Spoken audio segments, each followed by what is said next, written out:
सिया की टीम ने पुष्कर को बेल पर छुड़ा लिया था। अब सिया पुष्कर को भी अपना प्लान बता रही थी, पर उसे ये नहीं पता था कि समर्थ और माधव छुपकर उनकी बातें सुन रहे थे।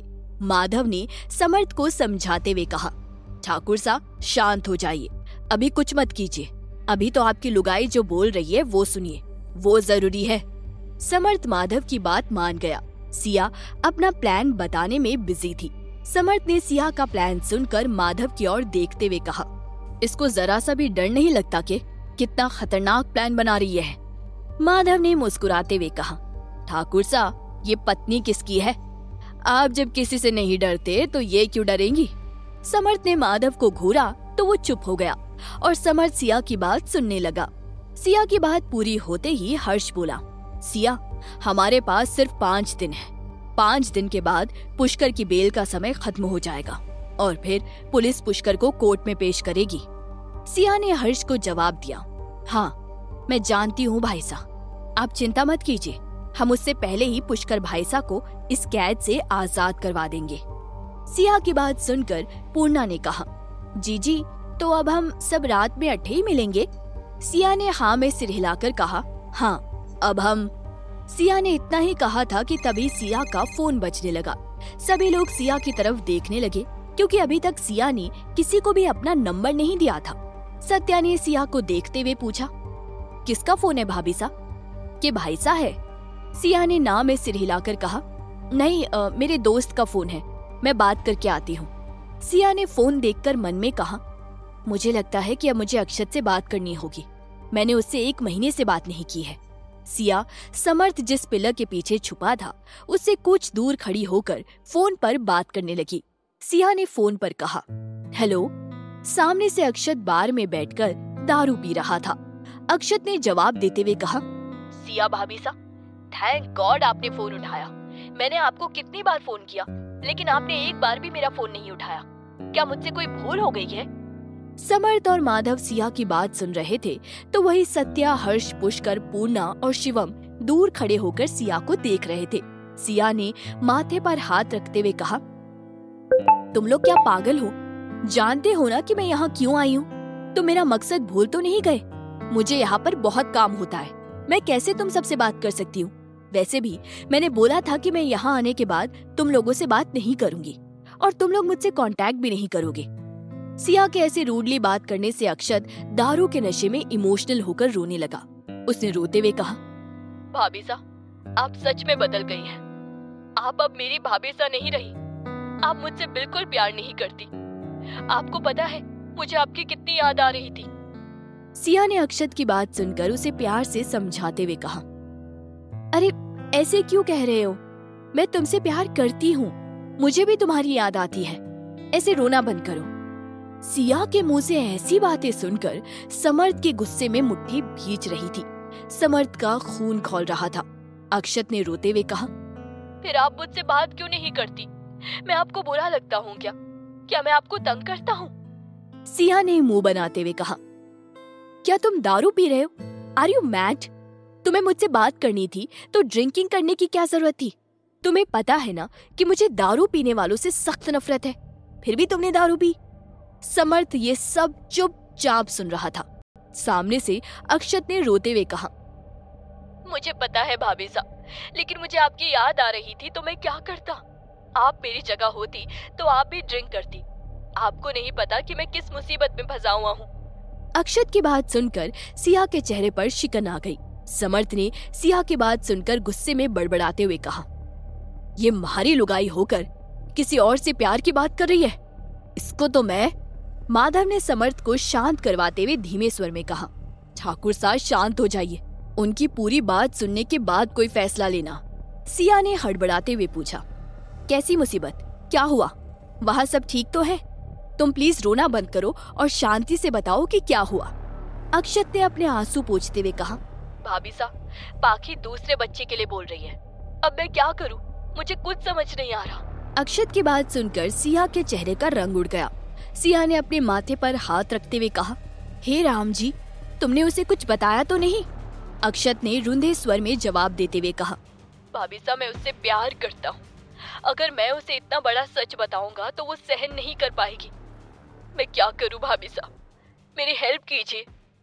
सिया ने कुछ देर सोचते हुए कहा, लिसन, मेरी बात ध्यान से सुनो, उसे कुछ मत बताना।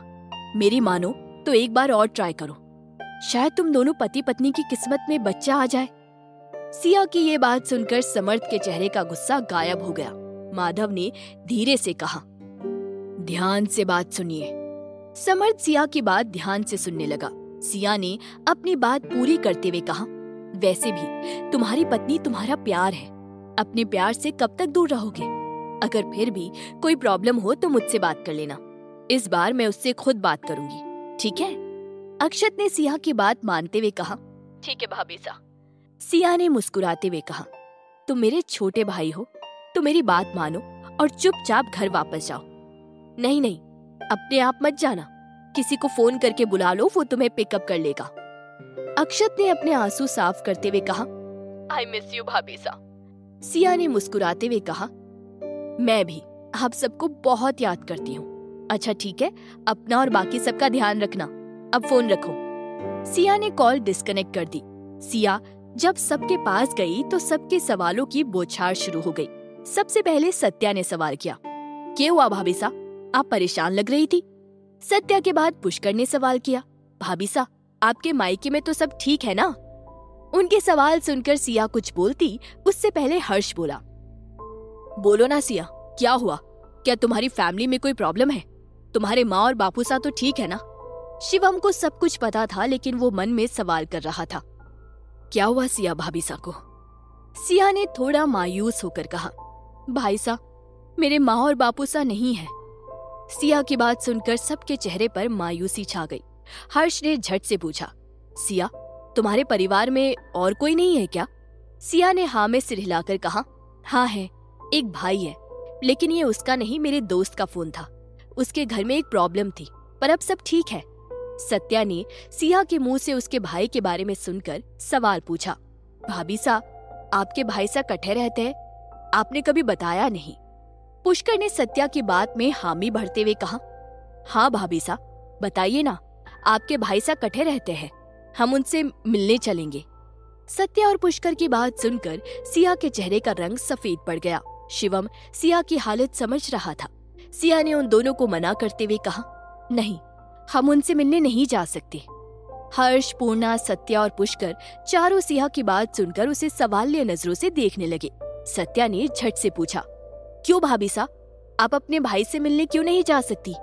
सिया ने कहा, क्योंकि उसे नहीं पता कि मैंने शादी कर ली है। सिया की बात सुनकर वहां मौजूद सभी लोग चौंक गए। हर्ष ने सिया पर बिगड़ते हुए कहा, सिया ये तुम क्या बोल रही हो? तुम इतनी बड़ी बात अपने भाई से कैसे छुपा सकती हो? सत्या ने हर्ष की बात में हामी भरते हुए कहा, हाँ भाभी साहब हर्ष भाई सा सही बोल रहे, आप इतनी बड़ी बात अपने भाई से कैसे छुपा सकती हैं? सिया ने नजरें झुकाकर कहा, मजबूरी है भाई साहब, मेरा भाई मुझे कभी माफ नहीं करेगा जब उसे मेरी शादी की बात पता चलेगी। अगर माफ कर भी दिया तो वो मुझे आपके भाई सा के साथ कभी नहीं रहने देगा। सत्या ने मुंह बनाते हुए कहा, ऐसे कैसे? वो आपको मारे भाई सा के साथ ना रहने देगा? आपको मारे भाई सा से कोई अलग नहीं कर सकता, वो जान। सिया ने सत्या की बात काटते हुए कहा, सत्या भाई सा, मैंने उनको बिना बताए ऐसे शादी कर ली है तो फिर उनका गुस्सा होना लाजमी है। कोई भी भाई हो उसे गुस्सा आएगा ही। और अब आप लोग ये क्या बातें लेकर बैठ गए? आपको पुष्कर भाई सा को लेकर घर जाना चाहिए। हर्ष भाई सा, हमें भी पूर्णा को घर लेकर चलना चाहिए। रात को 12 बजे सब वहीं मिलेंगे। सभी सिया की बात मान गए। सिया, हर्ष और पूर्णा तीनों एक गाड़ी में बैठकर वहां से निकल गए। दूसरी गाड़ी में शिवम, सत्या और पुष्कर तीनों हवेली के लिए निकल गए। समर्थ ने माधव से कहा, अब चाल माधव, रात को 12 बजे अट्ठे आवेंगे। समर्थ की बात मानते हुए माधव बोला, जी ठाकुर साहब। राठौड़ हवेली में। समर्थ और माधव हवेली वापस नहीं गए, लेकिन पुष्कर, सत्या और शिवम तीनों हवेली आ गए। पुष्कर को देखकर सभी खुश थे। पुष्कर की नजरें समर्थ को ढूंढ रही थी। पृथ्वी ने पुष्कर की हरकत को नोटिस करते हुए कहा, समर्थ माधव के साथ बाहर गया है। गंगा ने पुष्कर के सर को सहलाते हुए कहा, छोरा जा अपने कमरे में जाकर आराम कर ले। पुष्कर, शिवम और सत्या तीनों अपने अपने कमरे में चले गए। रेवती ने पुष्कर को जाते हुए देखकर कहा, हमारा छोरा तो घर वापस आ गया, हमारी बींदनी भी घर वापस आ जावे तो घर की खुशियां लौट आएंगी। राठौड़ परिवार में सभी को सिया के लौटने की उम्मीद थी। रात के 12 बजे खंडर वाला मंदिर, जहां पर काफी अंधेरा था, मंदिर में मशालें जल रही थी। पूर्णा, सिया और हर्ष मंदिर पहुंच चुके थे। सिया इधर से उधर टहलकर सत्या, शिवम और पुष्कर का बेसब्री से वेट कर रही थी। सिया ने रास्ता देखते हुए सवाल किया, ये तीनों भाई अभी तक आए क्यों नहीं? हर्ष को सत्या की जीप दिखी तो वो बोला, लो आ गए। सत्या, शिवम और पुष्कर तीनों जैसे ही गाड़ी से उतरकर उनके पास आए तो सिया ने झट से सवाल किया, इतनी देर क्यों की आप लोगों ने? अब चलिए जल्दी यहाँ से, हमें पैदल जाना है। सिया की बात सुनकर सत्या ने हैरानी से पूछा, पैदल क्यों जाना है भाभी सा? हमारे पास गाड़ियां हैं। सिया ने सत्या को समझाते हुए कहा, गाड़ी के साथ साथ गाड़ी की शोर शराबे वाली आवाज भी है भाई सा। गाड़ी लेकर जाएंगे तो आवाज सुनकर घर में सब जाग जाएंगे।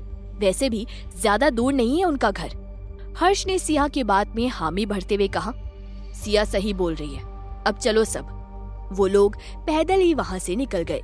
उनके पीछे पीछे कोई और भी चल रहा था, लेकिन अंधेरे की वजह से उनमें से किसी को भी इस बात का एहसास नहीं हुआ। कुछ देर बाद वो सब रुके और उनका ध्यान सामने की तरफ गया। सामने छवि के घर की दीवार थी, जिसे देखकर पुष्कर ने कहा, सबसे पहले मैं दीवार लांघता हूँ, आगे खतरा ना हुआ तो आप लोग आ जाना। पुष्कर ने दीवार लांघकर धीरे से आवाज दी, आ जाओ।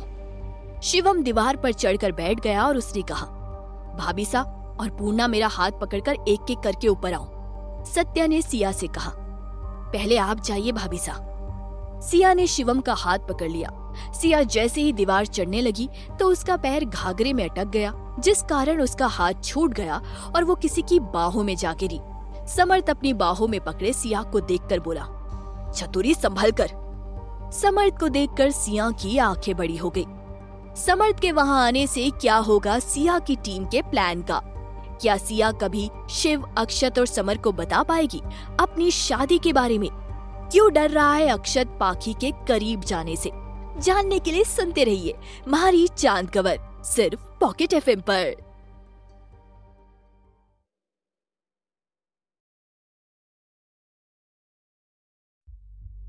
सिया के बनाए हुए प्लान को फॉलो करते हुए सिया की पूरी टीम खंडर वाले मंदिर में पहुंच गई थी और वहां से वो लोग छवि के घर के लिए निकल पड़े थे।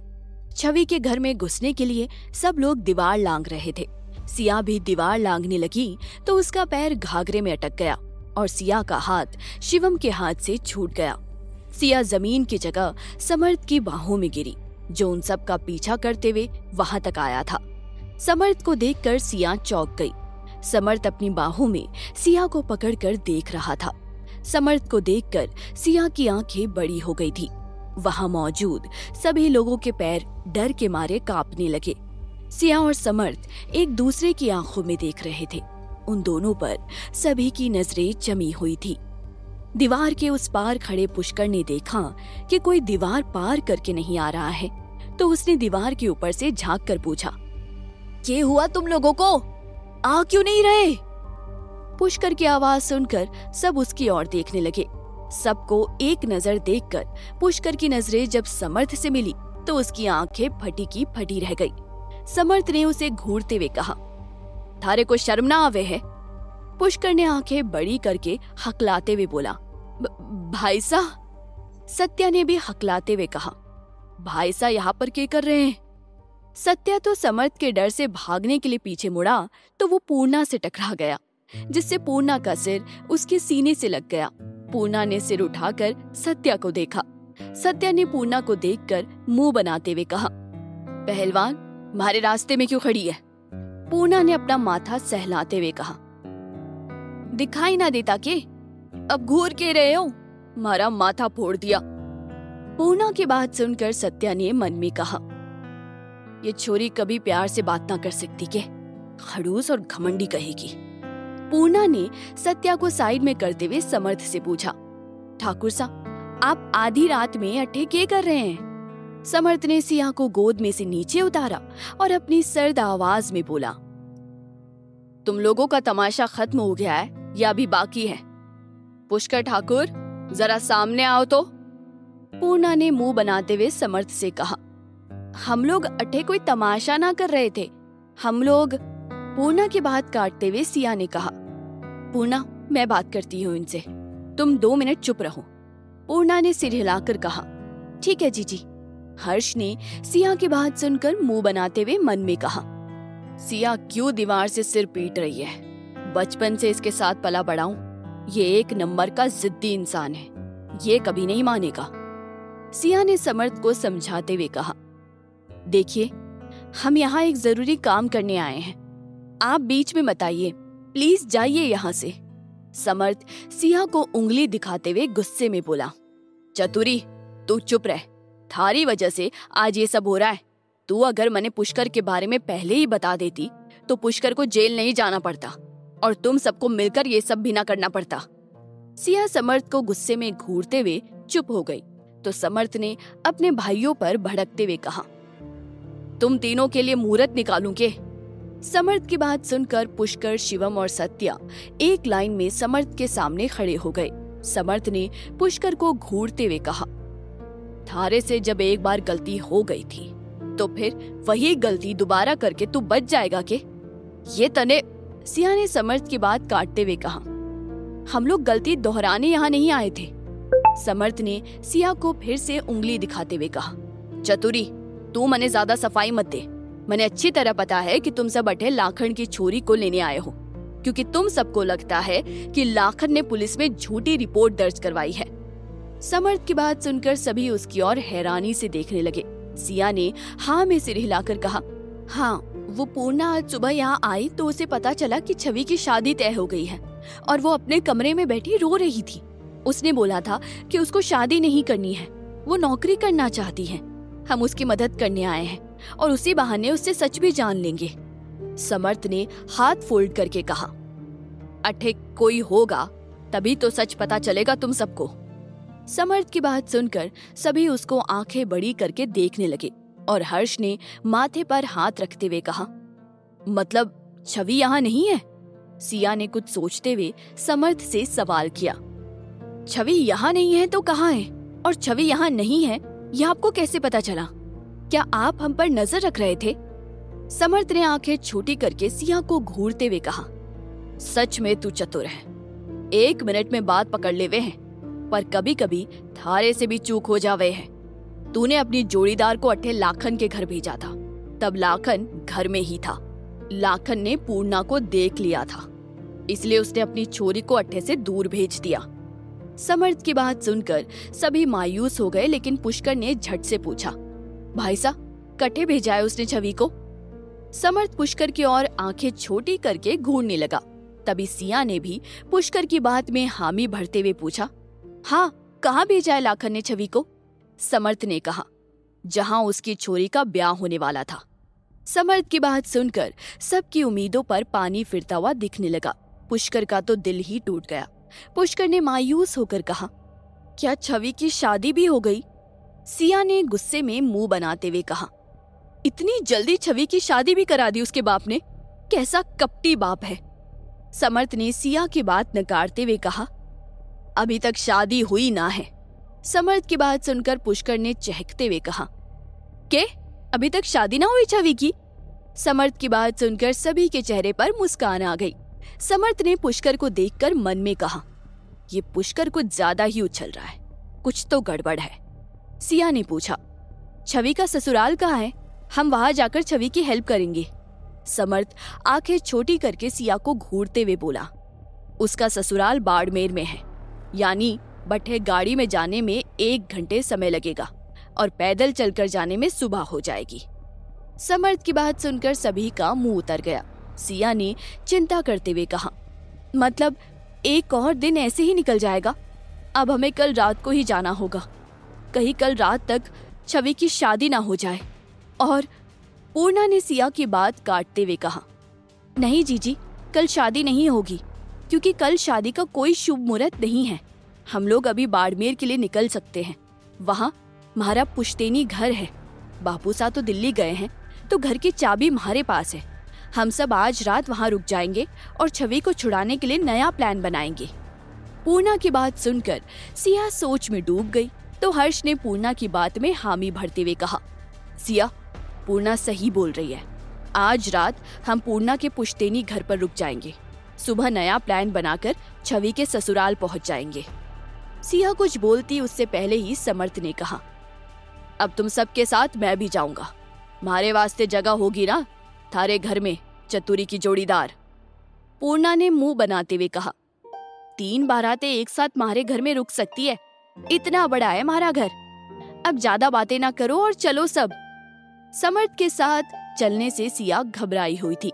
सिया ने मन में कहा, ये हमारे साथ चल रहे हैं, मतलब ये वहां जाकर मेरे साथ वो सब करेंगे। नहीं, मैं इनकी नहीं चलने दूंगी। समर्थ ने धीरे से सिया के कान में कहा, जो तू सोच रही है मैं थारे साथ वो ही करूंगा। तू बस चुपचाप अब हमारे साथ चल। समर्थ की बात सुनकर सिया उसे घूरने लगी। फिर सिया समर्थ के साथ चल पड़ी। सभी समर्थ की गाड़ी में बैठ गए। आज समर्थ और हर्ष दोनों गाड़ी की फ्रंट सीट पर बैठे थे। दोनों एक साथ बैठकर अंदर ही अंदर खुश थे, लेकिन बाहर से गुस्सा और नाराजगी दिखा रहे थे। 1 घंटे बाद वो लोग पूर्णा के पुश्तैनी घर बाड़मेर में पहुंचे। पूर्णा का घर एक छोटी हवेली जैसा था। फिर सब अंदर गए। समर्थ ने जाते ही पूछा, मारे वास्ते कौन सा कमरा है? समर्थ की बात सुन सिया ने कुड़ते हुए मन में कहा, हे राम जी, इन्हें तो बड़ी जल्दी है। सच में ये बेशरम है। पूर्णा समर्थ और सिया से बोली, चलिए हमारे साथ। पूर्णा ने सबको उनके कमरे का डायरेक्शन बता दिया ताकि किसी को कमरा ढूंढने में परेशानी ना हो। सिया और समर्थ को पूर्णा उनके कमरे में छोड़ने आई तो उसने कहा, जीजी, ये आपका और ठाकुर सा का कमरा है। आप दोनों अब आराम करो। इतना कहकर पूर्णा चली गई। अब सभी लोग घर के हॉल में थे। पूर्णा के सिया के कमरे से बाहर आते ही सत्या उसके सामने आया और पूछा, तुम्हारा कमरा कौन सा है? पूर्णा ने मुंह बनाते हुए कहा, कमरा मैं हाथ में लेकर घूम रही हूँ के छोरा? सत्या ने मुंह बनाते हुए कहा, थारे को प्यार से बात करना ना आता के? जब देखो तीखा ही बोलती है, जैसे खाने में मिर्ची खाती हो। पूर्णा ने सत्या पर बिगड़ते हुए कहा, मने मिर्ची ना खाई छोरा। थारा ये मुंह है ना, इसको देखकर मने गुस्सा आ जावे है। थारे अंदर जरा सा दिमाग है या नहीं? अगर है तो ये ऊट पटांग बातें क्यों करता है?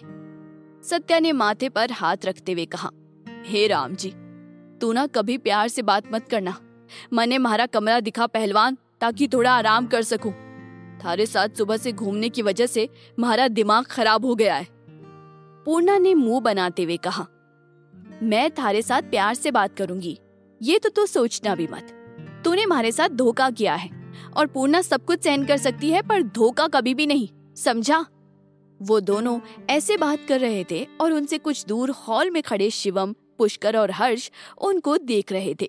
पुष्कर ने शिवम को पूछा, शिवम, ये सत्या भाई सा इस छोरी को पहले से जाने हैं क्या? देख तो दोनों किस तरह बातें कर रहे हैं। शिवम ने कंधे उचकाते हुए कहा, पता नहीं भाई सा, दोनों ऐसे एक दूसरे से लड़ते झगड़ते रहते हैं। लगता है कि पूर्णा के साथ भाईसा ने कोई छेड़खानी की होगी। हर्ष ने मुंह बनाते हुए कहा, लगता नहीं है शिवम, पक्का यही बात है। सत्या ने पूर्णा के साथ कोई ना कोई छेड़खानी तो की ही होगी, तभी पूर्णा गुस्सा है उससे। पुष्कर ने हर्ष से पूछा, क्या छेड़खानी की होगी भाईसा ने? हर्ष ने मुंह बनाते हुए जवाब दिया, मुझे क्या पता पुष्कर। पूर्णा और सत्या उनके पास आए। सत्या और पूर्णा दोनों नाराज थे। पूर्णा ने कहा, चलो सबको कमरे दिखा दो। पूर्णा सबको उनके कमरे दिखाकर अपने कमरे में सोने चली गई और सिया बेड पर बैठ गई। समर्थ ने दरवाजा अंदर से बंद किया। सिया उसके ऐसा करते ही बिस्तर पर आंखें बंद करके लेट गई और दूसरी तरफ अपना मुंह मोड़ लिया। उसको देखकर समर्थ शैतानी मुस्कान चेहरे पर लिए उसके पास आया और बेड पर लेट गया। उसने करवट ली और सिया के ब्लाउज की डोरी खोल दी, जिससे सिया ने तकिए को मुट्ठी से भींच लिया। सिया समर्थ की ओर मुड़ी और गुस्से में बोली, छूना भी मत मुझे। समर्थ ने सिया की आंखों में देखते हुए कहा, 2 दिन से थारे बिना मने नींद ना आई चतुरी। अब गुस्सा छोड़ भी देना, इतना भी क्यों गुस्सा करना। समर्थ की बात सुनकर सिया ने मुंह बनाते हुए कहा, अच्छा इतना भी क्यों गुस्सा करना? तो ठीक है, मैं आपको 2 थप्पड़ मारती हूँ, फिर आप भी गुस्सा मत करना। सिया की बात सुनकर समर्थ फट से उठकर बैठ गया और सिया का हाथ पकड़कर बोला, उठ और मार ले 2 थप्पड़ मने। समर्थ की बात सुनकर सिया हैरान हो गई। वो उठकर बैठ गई और समर्थ को घूर कर देखने लगी। तो समर्थ ने कहा, ऐसे टुकुर टुकुर के देख रही है मने, थप्पड़ मार और अपना गुस्सा ठंडा कर ले। क्या सिया मारेगी समर्थ को थप्पड़? क्या सब लोग मिलकर बचा पाएंगे छवि को? कैसे रोकेंगे सब मिलकर छवि की शादी को? जानने के लिए सुनते रहिए म्हारी चांद कवर, सिर्फ पॉकेट एफएम पर।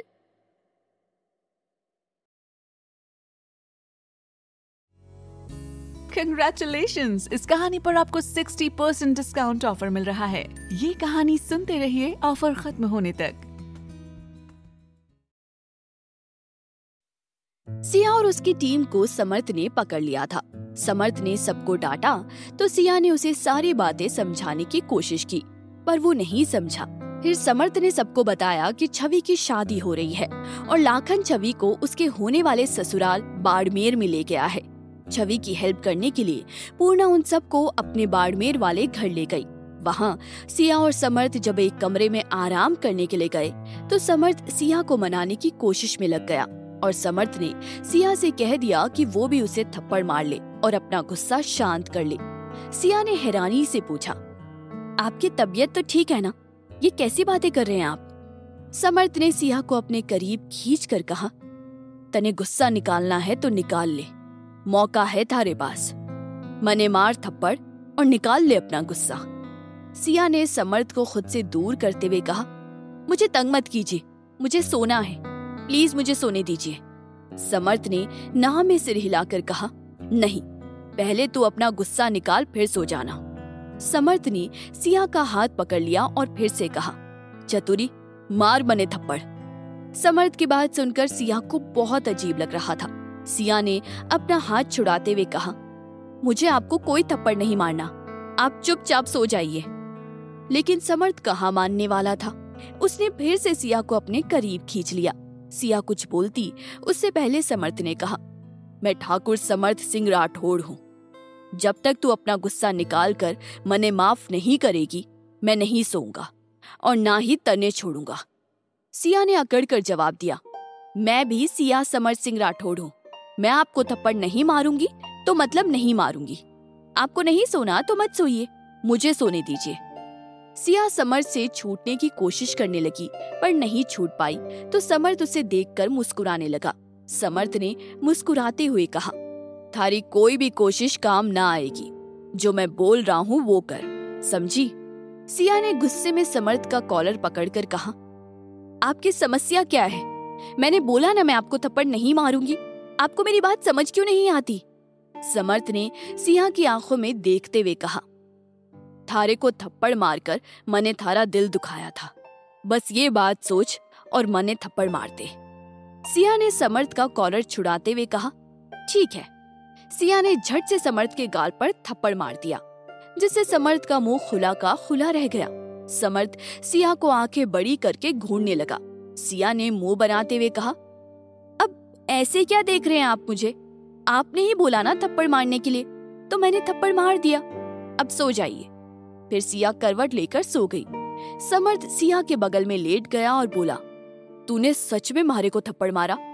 सिया ने समर्थ को छेड़ने के इरादे से कहा, क्यों, आपको विश्वास नहीं हुआ? एक और थप्पड़ मारो तभी विश्वास होगा क्या?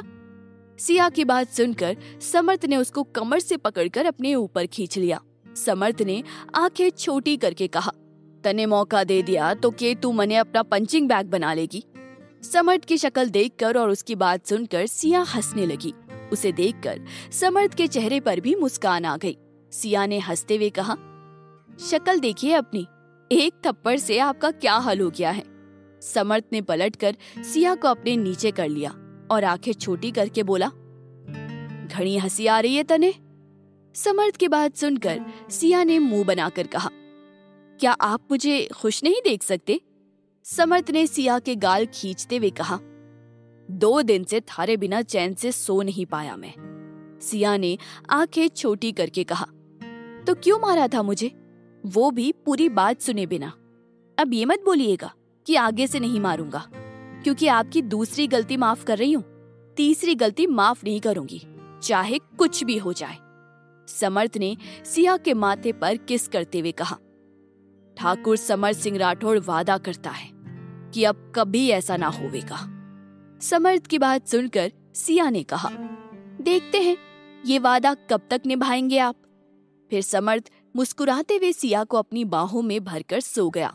अगली सुबह पूर्णा शॉर्ट्स और टी शर्ट पहनकर घर के आंगन में कसरत कर रही थी। सत्या उसको अपने कमरे के दरवाजे के पास से खड़े होकर देख रहा था। उसके चेहरे पर मुस्कान थी। पुष्कर बगल वाले कमरे से बाहर आया और सत्या से बोला, भाई साहब, पूर्णा को घूरने से नाश्ता ना मिलेगा, उसको जाकर बोलिए नाश्ता बना दे। सत्या पुष्कर की ओर देखकर कुछ बोलने वाला था तो पुष्कर के पीछे से हर्ष की आवाज आई, हाँ ये बोलेगा और वो पहलवान इसके लिए नाश्ता बना देगी। दोनों हर्ष की ओर देखने लगे। शिवम उनकी ओर आते हुए बोला, नाश्ता बना क्या, बहुत भूख लगी है। शिवम की बात सुनकर सब उसकी ओर देखने लगे। हर्ष ने कहा, बन रहा है नाश्ता, वो देखो आंगन में। शिवम सवालिया नजरों से आंगन में देखने लगा जहां पूर्णा कसरत कर रही थी। शिवम ने पूर्णा को देखकर मुस्कुराते हुए पूछा, ये नाश्ता किसके लिए है? हर्ष ने मस्करी करते हुए कहा, सत्या के लिए। हर्ष की बात सुनकर पुष्कर, हर्ष और शिवम हंसने लगे। सत्या मुंह बनाते हुए बोला, तुम सबको कुछ ज्यादा ही भूख लगी है, इसलिए उल्टी सीधी बातें कर रहे हो। मैं तो भाभी सा को जगाने जा रहा हूँ, वो नाश्ता बनाएंगी तो नाश्ता खाकर तुम सब हमारा दिमाग खाना छोड़ दोगे। सत्या मुंह बनाकर सिया के कमरे की ओर चला गया। उसके जाते ही तीनों और जोर से हंसने लगे। उनके हंसने की आवाज सुनकर पूर्णा बोली, वहाँ खड़े खड़े के लाफ्टर एक्सरसाइज कर रहे हो, अठे आंगन में आकर खुलकर कसरत करो। तीनों पूर्णा की बात सुनकर चुप हो गए। शिवम ने ना में सिर हिलाकर कहा, नहीं नहीं, मुझसे खाली पेट चला भी नहीं जाता है, मैं तो कसरत बिल्कुल नहीं करूंगा। पुष्कर भाई सा और हर्ष भाई सा कर लेंगे कसरत। ये कहकर शिवम वहाँ से खिसक गया। उसके जाते ही पूर्णा हर्ष और पुष्कर की ओर देखने लगी तो पुष्कर बोला, म्हारे को जेल में रहने की वजह से पहले से घनी थकावट महसूस हो रही है, तो म्हारे से ये कसरत नहीं होगी। हर्ष बोला, हाँ, मुझे भी बहुत सारा काम करने की वजह से थकावट महसूस हो रही है, तो मेरा भी कसरत करना मुश्किल है। पुष्कर और हर्ष भी वहाँ से निकल गए। पूर्णा ने मुंह बनाते हुए कहा, ये सब मर्द के नाम पर धब्बा है, कसरत से भाग रहे हैं। पूर्णा वापस से कसरत करने लगी। सत्या ने जाते ही सिया के कमरे का दरवाजा खटखटाते हुए कहा, भाभी सा, भाभी सा। सिया सत्या की आवाज सुनकर कसमसाते हुए उठी तो वो भी अभी भी समर्थ की बाहों में थी। समर्थ गहरी नींद में सो रहा था। सिया ने समर्थ को हिलाते हुए कहा, उठिए। समर्थ ने मुंह बनाते हुए कहा, क्या हुआ थारे को, सोने देना, 2 दिनों बाद इतनी अच्छी नींद आई है।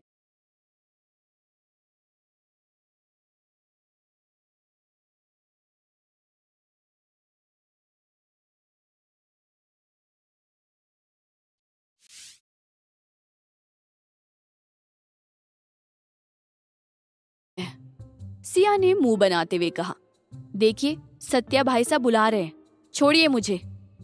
समर्थ ने सत्या की आवाज सुनी जो भाभी सा कहकर सिया को रहा था। सिया ने कहा, सुना आपने? समर्थ ने सिया को छोड़ दिया। सिया बेड से उठी तो उसके ब्लाउज की डोरी अभी भी खुली हुई थी। समर्थ का ध्यान पहले तो उस ओर नहीं गया, पर जब उसने दरवाजे की ओर बढ़ रही सिया को देखा तो वो मन में बोला, अरे चतुरी के ब्लाउज की तो डोरी खुली हुई है, और ये सभी लोग इतनी जल्दी कैसे उठ गए? समर्थ झट से सिया के पास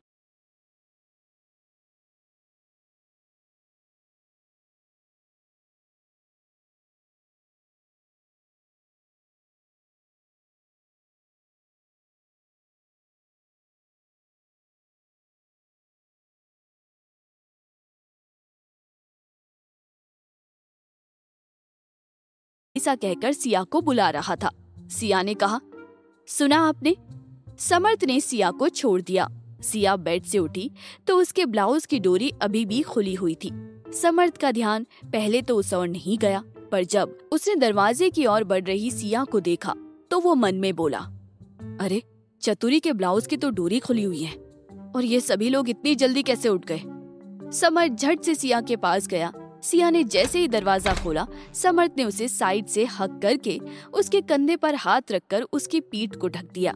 सिया उसकी इस हरकत से सकपका गई और उसके सामने खड़े सत्या का भी यही हाल था। समर्थ बोला, क्या हुआ? सिया ने समर्थ का हाथ हटाते हुए सत्या से पूछा। क्या हुआ भाई साहब?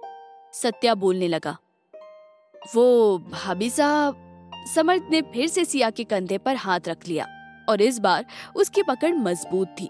ये देखकर सत्या शर्म से चुप हो गया। समर्थ ने पूछा, क्या हुआ सत्या, बोल भी। सिया ने हिचकिचाते हुए सत्या से पूछा, भाई साहब कोई काम था क्या? सत्या ने नजरें चुराते हुए जवाब दिया, हाँ वो भाभी साहब भूख लगी है और अभी तक नाश्ता भी ना बना है।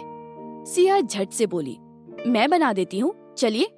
सिया आगे बढ़ने लगी तो समर्थ ने उसका कंधा पकड़कर अपनी ओर खींचा और मुंह बनाते हुए कहा, पहले नहा तो ले चतुरी, कैसे ही जावेगी रसोई में।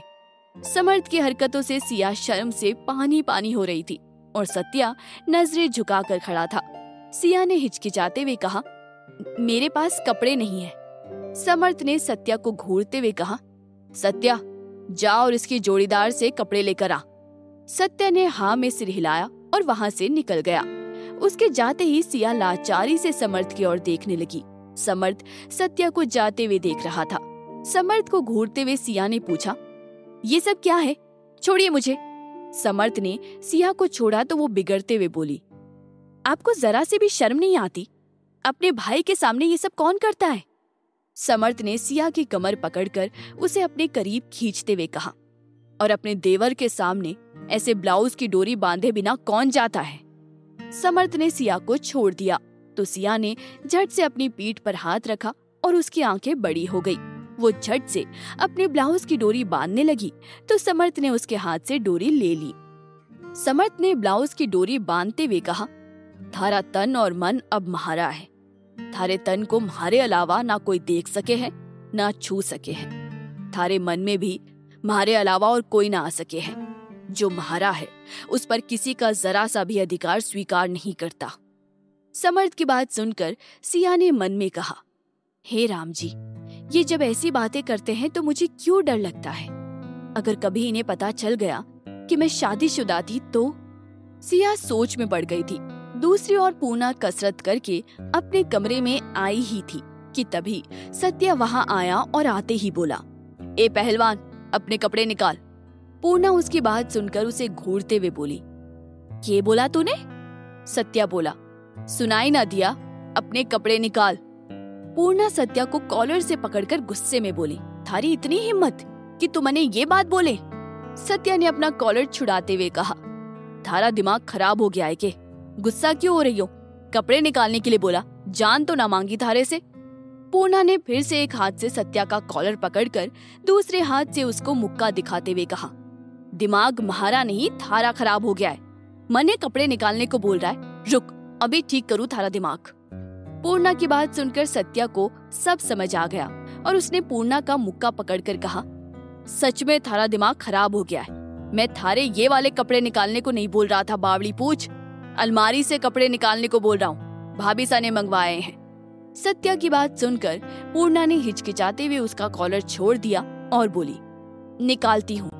फिर सत्या ने पूर्णा का हाथ पकड़कर उसे अपने करीब खींचते हुए कहा, वैसे जो तू समझी थी वो करने के लिए मैं तने ना बोलूंगा, वो तो खुद ही करेगी जब थारी शादी होगी। पूर्णा ने धक्का देकर सत्या को खुद से दूर किया और गुस्से में कहा, ऐसी गंदी बात म्हारे से फिर की ना तो मैं थारा सिर फोड़ दूंगी। सत्या ने माथे पर हाथ रखते हुए कहा, हे म्हारा राम जी, थारे को शादी ना करनी के? शादी के बाद तो ये सब करना ही पड़ता है। तू भी तो अपने भरतार के साथ वो सब करेगी। सत्या की बात सुनकर पूर्णा उसे गुस्से में घूरते हुए बोली, चुप, एकदम चुप। पूर्णा ने अलमारी से एक सलवार सूट निकालकर सत्या के हाथ में रखा और बोली, निकल हटे से। सत्या मुस्कुराते हुए वहां से चला गया। सत्या ने सिया के कमरे के पास जाकर दरवाजा खटखटाया तो समर्थ ने दरवाजा खोलकर कपड़े ले लिए और दरवाजा झट से बंद कर दिया। उसकी ऐसी हरकत देखकर सत्या ने माथे पर हाथ रखते हुए कहा, हम लोग अट्टे इतना बड़ा काम करने आए हैं और इनका तो अटे हनीमून चल रहा है। क्या प्यार का रूप ले रहा है समर्थ और सिया का रिश्ता? क्या सत्या और पूर्णा का झगड़ा कभी सुलझ पाएगा? जानने के लिए सुनते रहिए महारी चांद कवर, सिर्फ पॉकेट एफएम पर।